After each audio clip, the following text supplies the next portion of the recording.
Alors moi, je suis un gars de Louvigné-du-Désert, hein.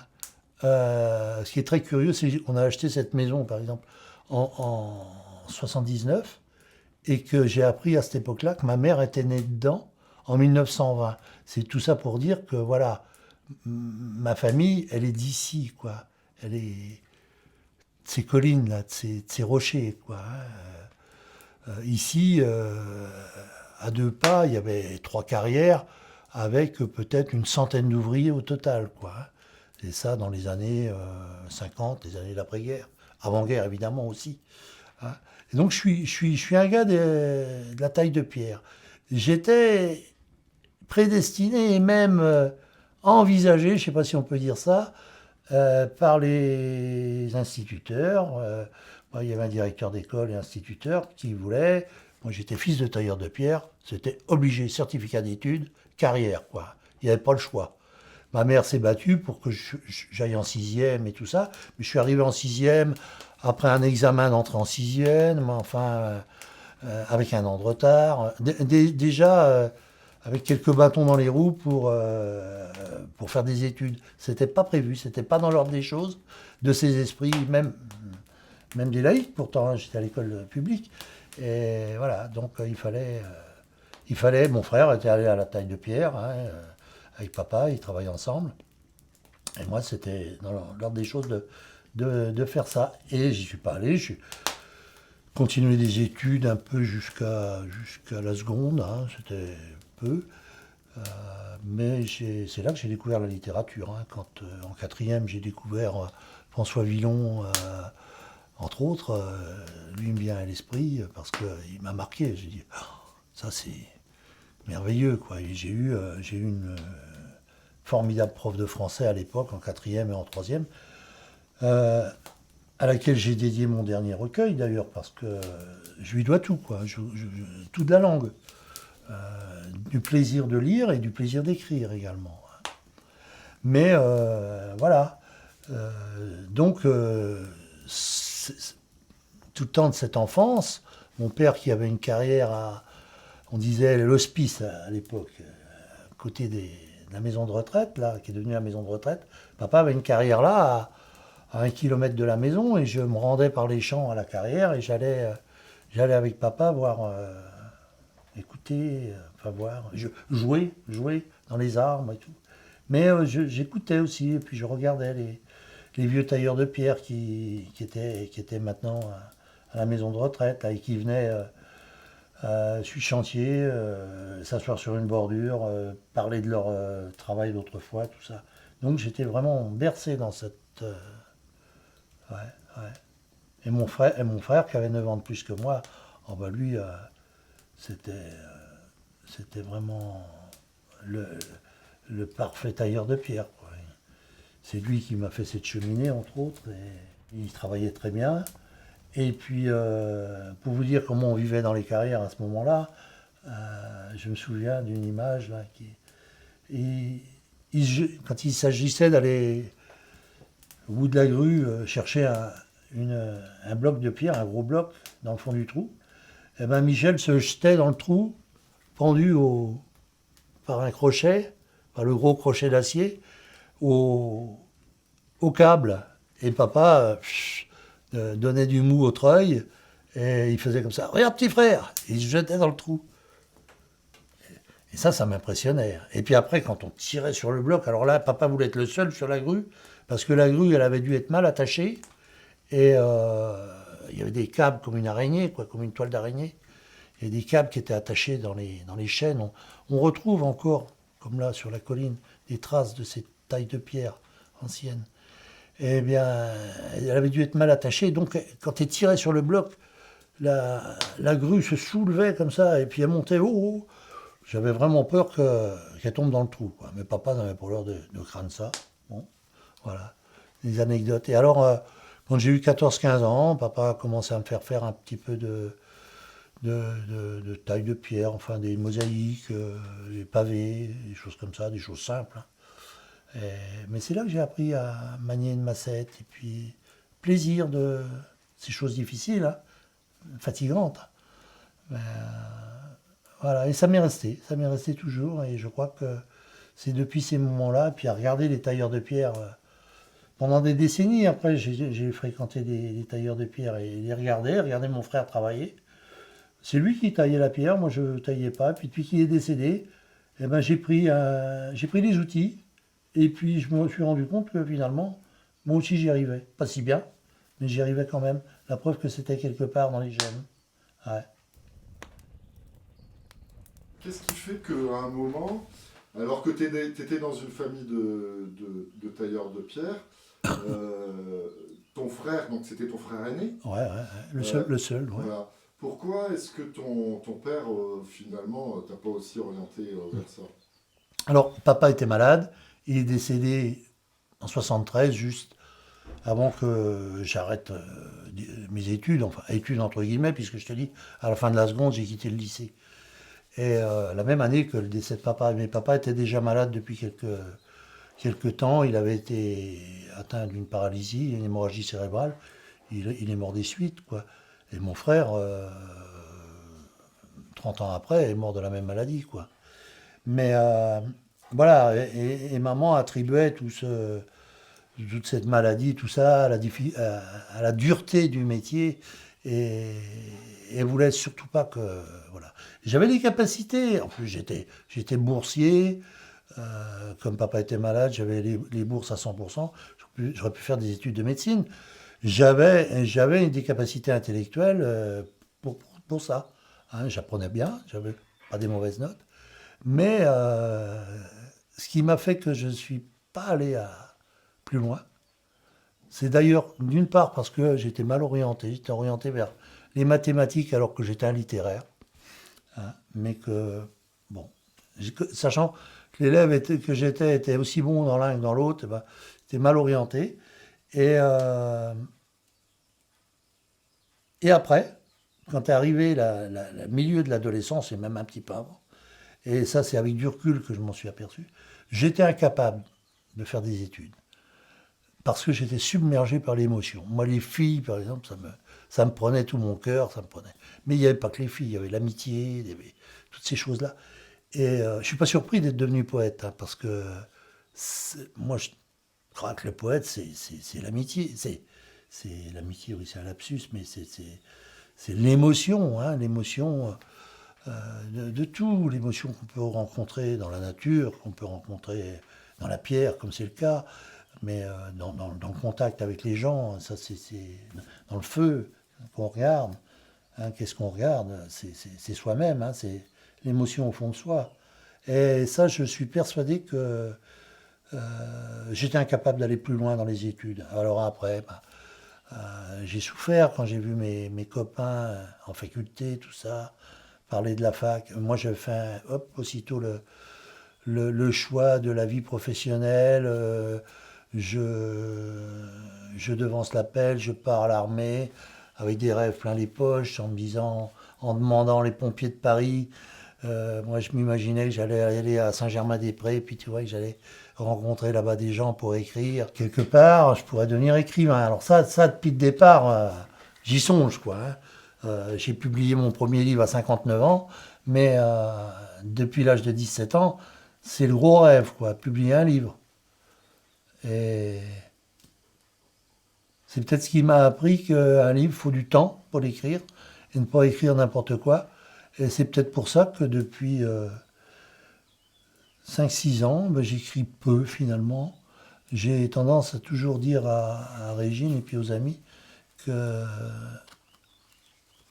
faut le temps d'écrire, c'est vrai, mais il faut le temps de vivre.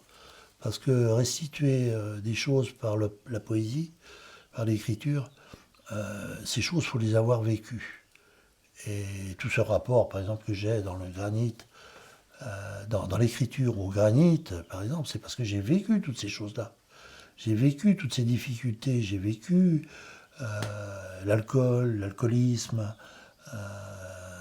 choses qui sont très importantes parce que pendant 30 ans avec Régine, eh ben, qu'est-ce qu'on a fait? On a fait cette maison, on a fait ces enfants, on a fait cette vie, puisque j'ai rencontré Régine très, très rapidement, à 20 ans. Quoi. On est parti en couple, et le couple est très important, la vie de famille, Et ça on a essayé de le conjuguer un maximum.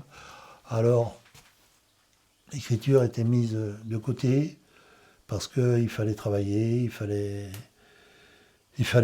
maçonner, il fallait faire cette maison, il fallait s'occuper des enfants, des vélos, de la vie des enfants, et ça c'est très important. Et, Qu'est-ce que ce besoin d'écriture, avec le recul, quand est-ce que toi tu l'as senti apparaître en toi et ça correspondait à quelle nécessité en fait? j'ai évoqué l'alcoolisme tout à l'heure. Parce que j'en ai un chasseur, moi, tu vois, un chasseur, il y a même des traces de la chasse par ici, tu vois, je sais pas. Et j'étais un chasseur. Je suis toujours dans la main, j'aime toujours cette proximité de la nature. Mais la chasse, on porte un fusil. Et c'est dangereux. Et quand on boit, ça va pas.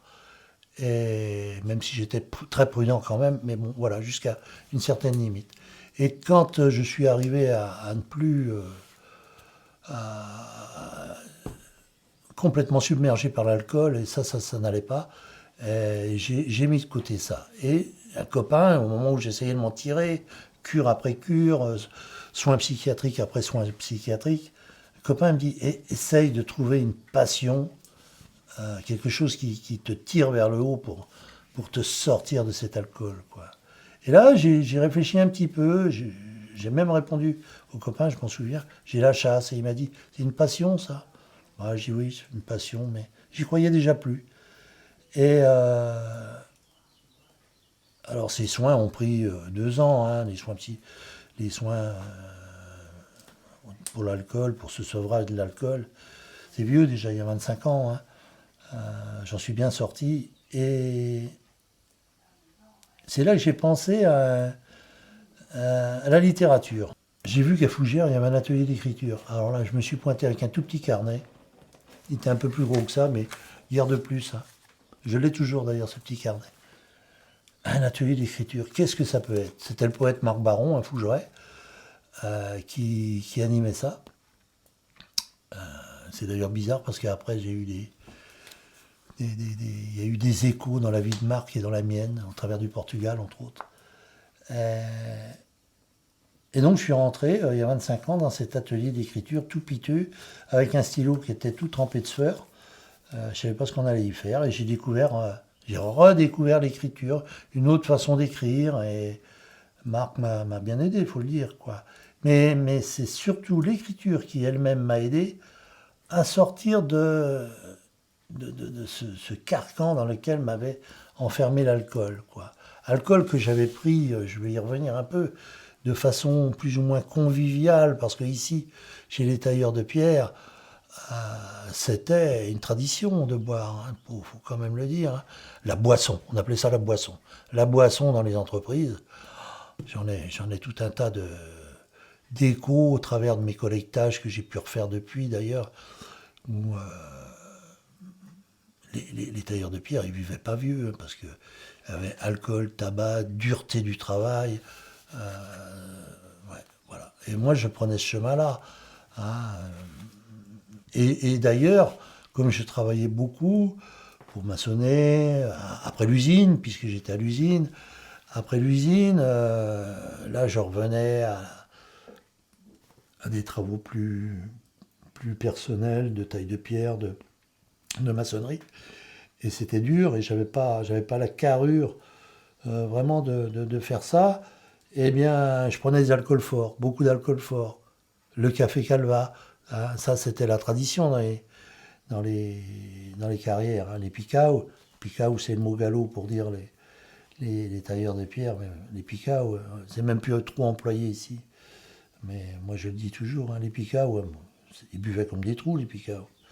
Et, mais ils avaient l'impression d'éliminer, hein, vu la dureté du travail, la massette, les outils, tout le travail à la main, il fallait une force de cheval, et ils avaient l'impression d'avoir éliminé tout l'alcool qu'ils avaient pris, alors que des fois ils en avaient pris plusieurs grammes dans la journée, hein, c'est sûr. Et donc j'en étais là, et j'étais tombé dans une sorte de dépendance à l'alcool, pas une sorte, hein, une vraie dépendance à l'alcool, une accoutumance. Et l'écriture, curieusement, a ce petit truc qui fait que de tenir un stylo, essayer d'être satisfait de soi-même, essayer, hein, après avoir fait 10 lignes, comment ça fait respirer, ça donne envie de se sortir de cet alcool. Il n'y a pas eu que ça, il y a eu la famille, il y a eu la proximité du couple, de, de mes enfants, de certains de mes amis, pas les mêmes qu'autrefois, parce qu'il faut savoir oublier un petit peu certaines relations, hein, les bistrots, tout ça. Mais j'ai conservé un petit peu ce plaisir d'aller au bar et tout, parce que là j'entends des gens, moi j'aime bien écouter les gens. Je parle pas tant que ça, à la différence de ce que je suis en train de faire, mais je parle pas beaucoup. Et j'aime bien écouter les gens. Et j'ai d'ailleurs dans mon dernier recueil là, plein de poèmes autour du bistrot, autour de ce collectage. Collectage, alors là, on va revenir sur un petit truc qui est très important dans ma vie. Vers 50 ans, je me suis dit, je vais essayer de... Après l'usine, ça, hein, puisque l'usine, ça y est, c'était fini. Enfin, on m'avait licencié. Parce que pendant 25 ans, j'ai fait des pullovers. Mais ça, j'en parle même pas trop parce que c'est anecdotique. C'était l'alimentaire pour gagner notre vie. C'était un choix. Voilà. J'aurais peut-être pu écrire plus vite, ça c'est vrai. Moins souffrir intellectuellement, moins boire peut-être. Si j'avais eu un métier qui me convienne davantage. Mais non, il fallait... il y avait cette urgence, à 20 ans, rencontrer Régine. À 21 ans, elle avait 19 ans, avoir notre premier enfant, et puis les autres ont suivi. Non, là, il fallait faire autre chose. Il fallait faire ce qu'on appelle de l'alimentaire. Et l'écriture, on la laisse de côté. Régine peignait, la peinture, on la laisse de côté.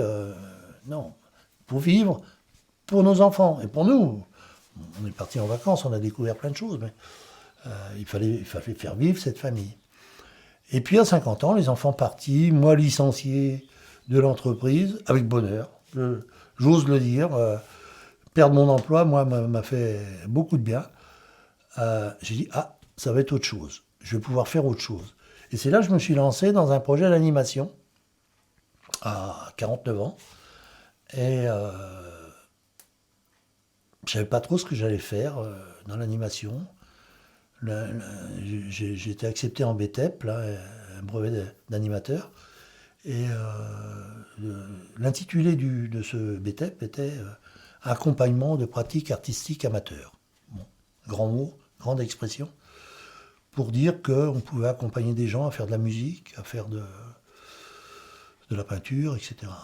Et moi j'avais un outil qui était déjà l'écriture. Hein. Il y avait déjà un petit moment où j'écrivais régulièrement. Et je me suis dit, je peux me servir de ça. Et partant de là, finalement, je n'ai pas fait écrire les gens. C'est moi qui ai écrit pour eux. Je l'ai eu, mon BTEP, mais parce que j'étais très rigoureux sur la chose. Hein. Et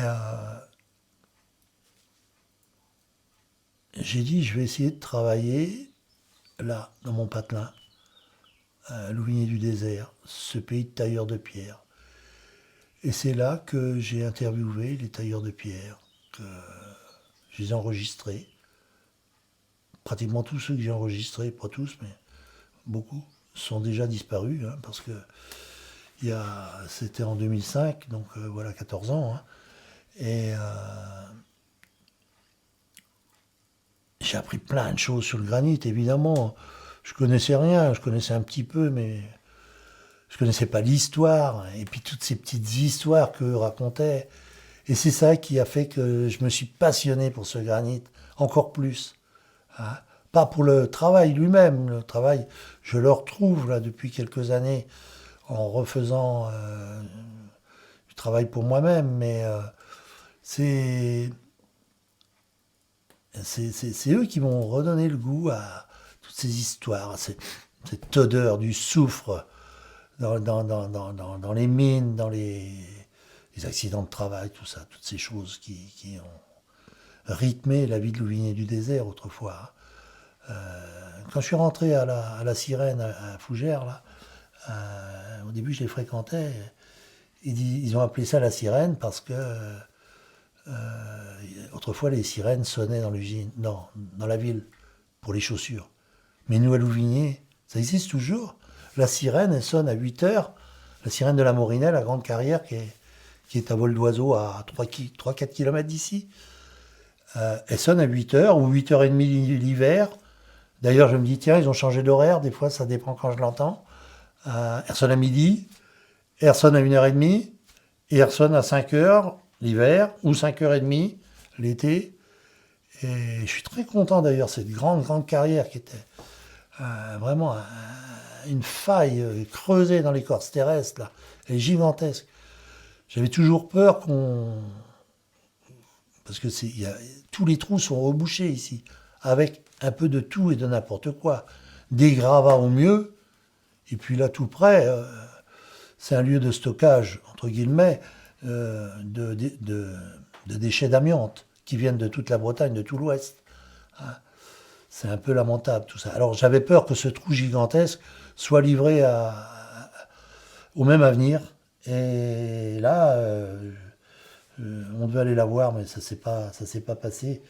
Elle ne le sera pas, dans l'immédiat toujours, parce qu'elle était rachetée par un grand groupe, groupe Vinci, avec sa succursale routière qui s'appelle Eurovia, je crois, et qui va continuer l'extraction de la pierre dans ce trou gigantesque où on conserve encore les traces sur certaines parois des tailles de pierre d'avant-guerre. Hein, ça s'appelait le granit français à l'époque. Et mon père avait été à même d'acheter cette carrière dans les années 60. Et puis c'est un autre tailleur de pierre qui l'a acheté, dont le fils a continué jusqu'à maintenant. Il vient d'être à la retraite, puis qui vient de la vendre chez Vinci, à Vinci. Mais entre autres, il y a eu beaucoup de pierres qui sont sorties de là pour faire le mur de l'Atlantique, pour construire comment. Il y avait beaucoup de morceaux tous en claveaux pour pouvoir, voilà, là-bas du côté de l'Orient, Brest, faire ces abris pour les sous-marins allemands, quoi. Et Louvigné a travaillé pour l'entreprise Todd, hein, une entreprise d'ingénieurs allemands qui gérait cette taille de pierre là-bas, toute cette construction, hein, et la taille de pierre. Et les tailleurs de pierre ici, parfois, brisaient les blocs volontairement pour pouvoir. C'était une sorte de résistance passive. Il fallait résister à leur façon, quoi, pour pas livrer en temps voulu, pour mettre des mauvais blocs un peu cassés. Mais les Allemands avaient l'œil parce que ils connaissaient la taille de pierre. Et là, j'ai le témoignage d'un monsieur qui a 90 ans maintenant.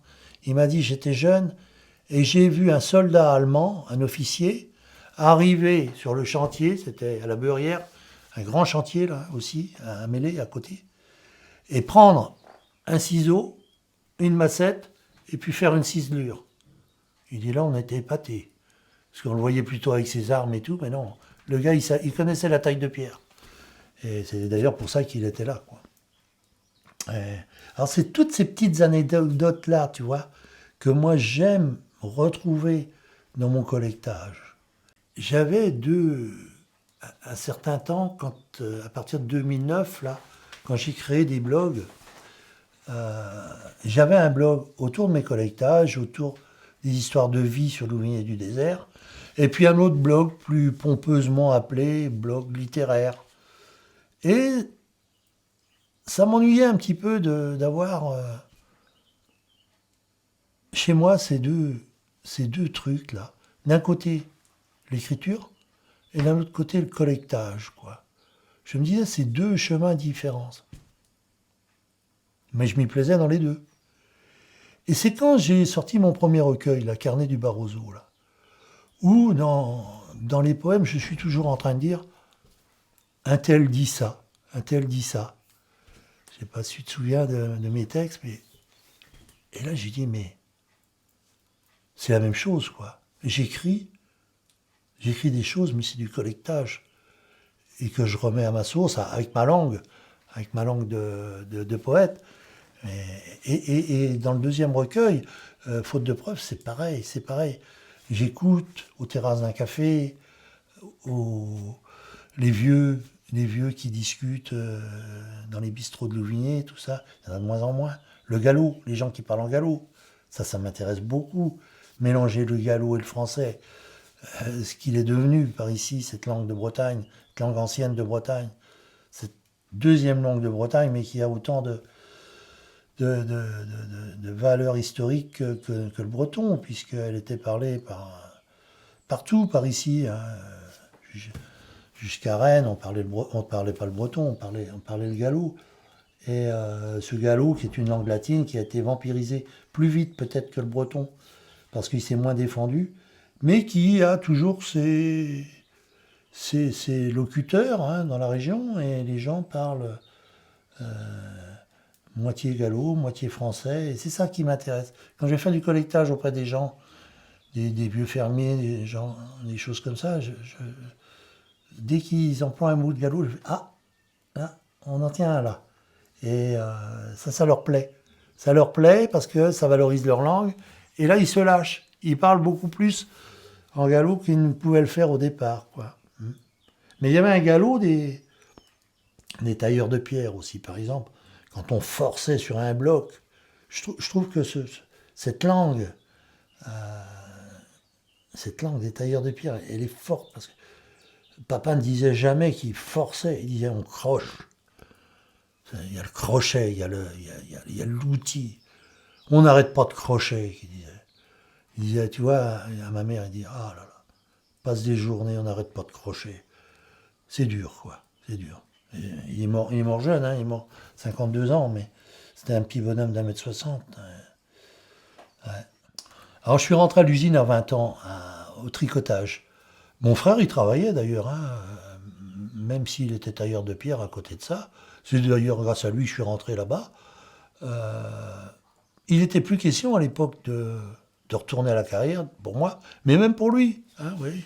Il avait quitté, la carrière déjà n'avait plus ses lettres de noblesse. On avait de moins en moins de travail, et le travail avait disparu. Et cette entreprise s'était installée à Louvigné, justement parce que c'était une entreprise féminine.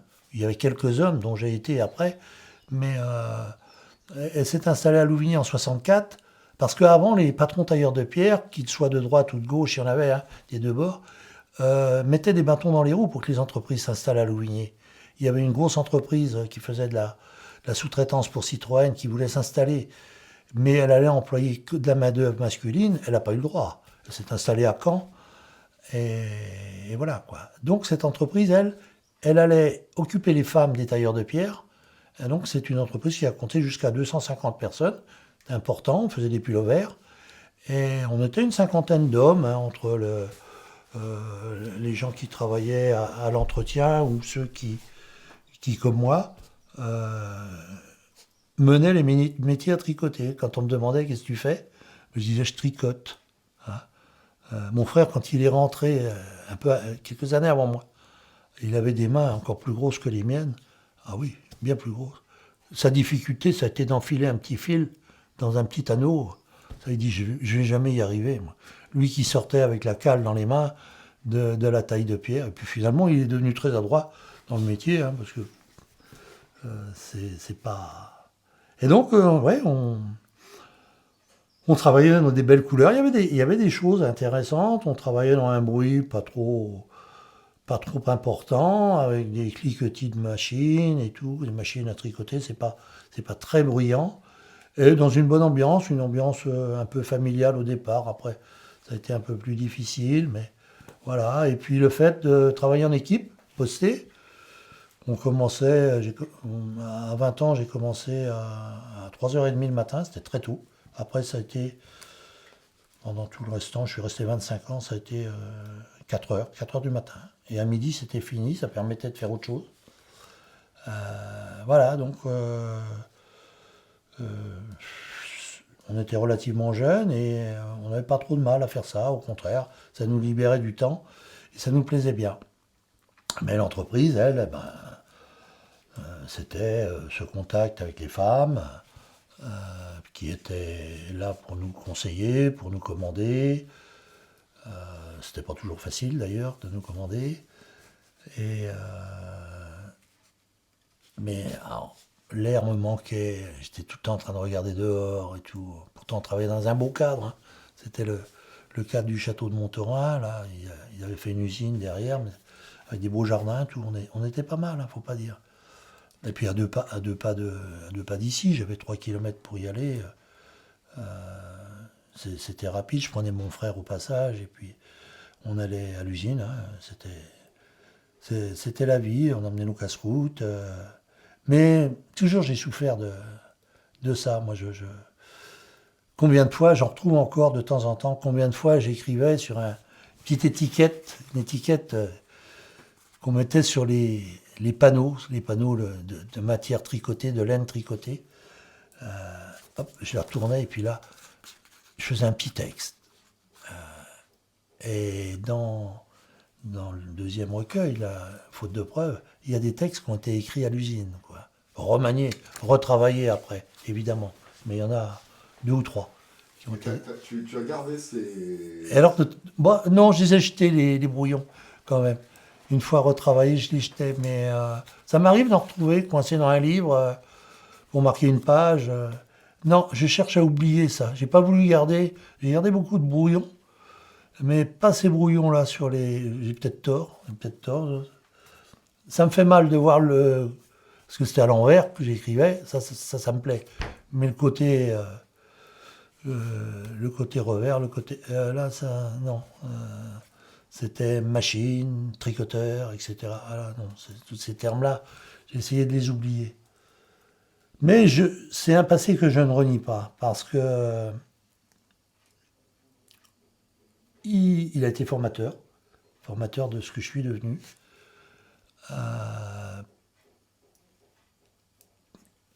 Il a apporté une part de souffrance, c'est vrai, mais pas que. On a vécu, on a élevé nos enfants, on avait de l'argent. On en a même eu moins un petit peu après. Quand ma femme est devenue couturière à son compte, tout, ça a été plus dur. Et elle est restée un petit peu dans la même démarche de travail. Mais elle ne faisait pas de couture là-bas, hein, c'est ça qui est curieux. Elle a appris sur le tas, elle a appris parce que quand j'étais à la chasse le dimanche, elle faisait des vêtements pour les enfants, et puis voilà quoi. Elle a appris comme ça son métier de couturière. Et moi, ouais, je faisais ses pullovers à longueur de jour, ses panneaux. C'était beaucoup plus léger que de trimballer des bordures, hein, ça c'est clair. Quand j'en voyais qui râlaient parce qu'ils trouvaient ça trop lourd, j'ai jamais fait de paquets tellement lourds. Enfin bon, dès que ça arrivait à 20 kilos, alors là, les filles faisaient des bonds. Moi, ça me faisait plaisir des fois de leur en faire volontairement des paquets un peu lourds. Mais c'est vrai que c'est plus volumineux. On travaille dans un élément plus mou, moins premier que Nel Granit. Mais bon, il n'y avait pas la même poussière, il n'y avait pas la même... on était dans un confort, hein, une tenue de ville pour travailler, on mettait une blouse de temps en temps. Je hais les blouses depuis, mais j'en ai encore conservé pour faire la mécanique par exemple. Mais enfin, voilà, et ces odeurs d'huile et tout. Mais c'est des choses que j'étais très content de voir disparaître de ma vie quand même, faut le dire. On était partis en vacances. Et puis ma fille on savait de toute façon qu'il allait avoir des licenciements. Et on est rentré de vacances en pensant que c'était ma femme qui allait être licenciée, et pas moi. La lettre recommandée avait été reçue par ma fille qui avait fait la signature. Preuve que des fois les facteurs font un petit peu ce qu'ils veulent. Donc en arrivant là, on avait une lettre recommandée. On savait que ça allait être un licenciement. C'était en 2001, en septembre 2001. Et Finalement, non, ma femme a été dans les dernières licenciées parce qu'elle était déléguée syndicale et on n'avait pas pensé à ça. Elle n'aurait pas été licenciée avant. C'était moi. Et là, grande surprise, on rentrait un samedi et on devait reprendre le travail le lundi. Et le lundi, je ne suis pas retourné au boulot. Et ça a été quelque chose d'assez fabuleux. Mais on le savait quand même. La boîte périclitait avec de l'argent en caisse, mais bon, ils avaient diversifié ils avaient cloisonné tout ça et l'argent n'était plus dans l'entreprise qui travaillait, mais était dans l'entreprise commerciale, etc., etc. Voilà. Et cette entreprise qui est partie, qui a donc perdu quasiment tous ses ouvriers. Au départ, elle est repartie un petit peu sous un autre nom avec une trentaine de personnes.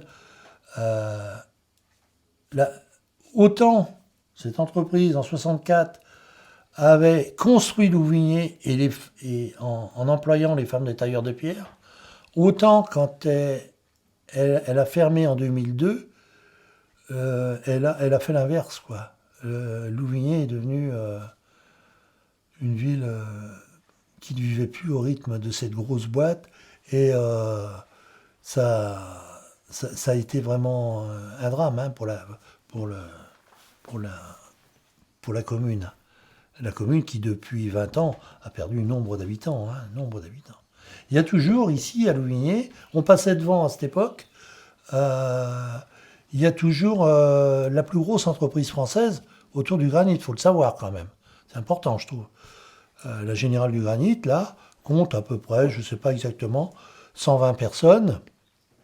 C'est quand même la plus grosse entreprise française de granit. Mais là, on fait quoi? On fait de la voirie quand même, mais avec des techniques modernes. Hein. Tout est à la scie, on débite plus avec les petits coins d'acier comme autrefois. Non, tout est fait avec des machines à la scie, et l'automatisme a pris toute la place. Mais bon, les ouvriers sont toujours là, ils vivent toujours. On les appelle plus des picaos, ça c'est curieux ça. Le mot picao a complètement disparu du vocabulaire. Quoi. Ouais, mais il faut savoir que Louvigné, il y a encore peut-être quelques artisans, on va aller en voir un. Il y a encore sûrement 180 personnes qui travaillent le granit, peut-être. Et c'est quelque chose d'important. Hein. Par contre, il y a de moins en moins de personnes comme moi qui travaillent le granit pour eux. C'est-à-dire qu'ils vont faire des murs en granit, qui vont tailler la pierre. Le savoir-faire, les anciens qui étaient à la retraite l'avaient conservé, mais nous les plus jeunes, qui n'ont pratiquement certains pas taillé la pierre, pourtant on regardait nos parents le faire, mais non, on n'est plus capable de tenir un piche, un ciseau, une boucharde. C'est dommage, parce que le granit, il est là, il est partout. Hein. Il n'y a qu'à se ramasser des fois, il n'y a qu'à se baisser pour en ramasser, hein, des fois. Ouais. Voilà.